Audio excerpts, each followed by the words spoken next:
గత మనందరికీ కూడా రోడ్ల మీద వెళ్తున్నప్పుడు చెత్త అనేది మన దైనందిక జీవితంలో ఒక భాగం అయిపోయింది. దాన్ని తీలే. ఈరోజు మీకు ప్రజెంట్ చేసిన ఈ సినారీ మొదటిసారి కాదు, ఇది ప్రతిసారి ప్రతి ప్రభుత్వం ఒక ప్రయత్నం చేసేది. కాదు ఇది ప్రత్యేకించి మేము ఎందుకు దీన్ని కొంచెం కమిటెడ్గా తీసుకెళ్ళాలి అని అనుకుంటున్నాం అంటే, మన దేశం నదులకి సాంప్రదాయాలకి చాలా విలువ ఇచ్చే దేశం ఇది. నీటి వనరులకి నీరు కనిపిస్తే దాన్ని గంగాజలం అనుకుంటాం. ఏ మూల చిన్న బావి కనిపించినా దాంట్లో మంత్రోక్తం చేసి దాన్ని గంగాజలం అనుకుంటాం. మనం బేసిక్గా పంచభూతాల మీద మనకు చాలా గౌరవం ఇచ్చే సమాజం ఇది. కానీ దురదృష్టవశాత్తు అది పూజా పునస్కారాలకే అది పరిమితం అయిపోయింది, కానీ దైనందిక జీవితంలో ఇది రావట్లేదు. ఉదాహరణకి ఇందాక మీరు చూసిన విజువల్ ఒకటి, యనమదురు డ్రైన్ చూస్తే, భీమవరం టౌన్లో చూస్తే అది ఒక 90 మీటర్లు ఉండే ఒక డ్రైన్. అది పంటకాలం. ఆ పంటకాలంలో దాదాపు ఇంక వేరే ఏమి లేక అందరూ దాన్ని ఒక డంపింగ్ యార్డ్గా వాడేశారు. అది కిలోమీటర్ లెక్కన ఉంటుంది.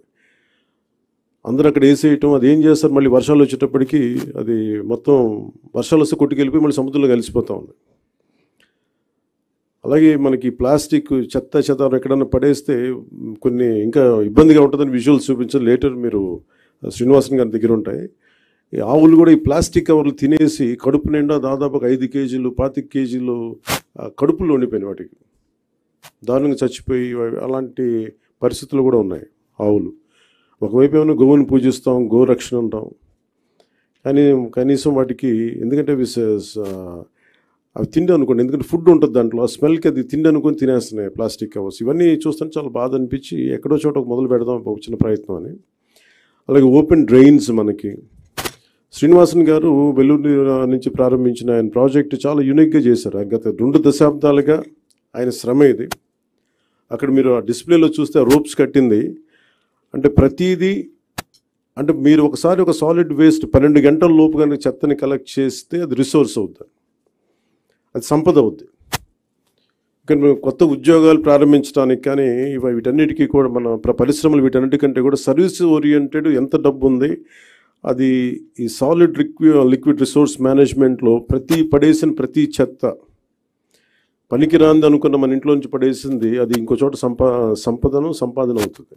సో ఆ కాన్సెప్ట్లో ఆయన 12 గంటల లోపు కనుక చెత్తని కలెక్ట్ చేస్తే అది ఒక మనకు అసెట్ అయిపోద్ది, అది ఒక సంపద అయిపోద్ది. దాన్ని ఎలా చేయాలనేది ఆయన గత 2 దశాబ్దాలుగా ఆయన చాలా నలిగి ఈ కాన్సెప్ట్ పట్టుకొచ్చారు. ఇది గతంలో 2-3 సార్లు చేశారు, కానీ ఇక్కడ ప్రత్యేకించి ఆయన చూసిన తర్వాత ఇది నేను పిఆర్ తీసుకున్నప్పుడు శశిభూషణ్ గారు దీన్ని ఆయన పేరుని ప్రతిపాదించారు. సో ఆయనతో కూర్చొని మాట్లాడినప్పుడు ఇది నిజంగా చాలా బాగుంది. కానీ మనకున్న సమస్య ఏంటంటే కల్చరల్లీ చెత్త అనేది మన సంబంధం లేదు. మన వస్తువులు వాడతాం, పడేస్తాం తప్ప క్లీనింగ్ అనేది మటుకు అది మనకు సంబంధం లేదు, అది ఇంకొకళ్ళు వచ్చి చేస్తారనేది ఒక కల్చరల్ ఇష్యూ. ఇది ఈరోజు మేమందరం ప్రయత్నం ఏంటంటే ఒక ప్రయత్నం చేస్తున్నాం.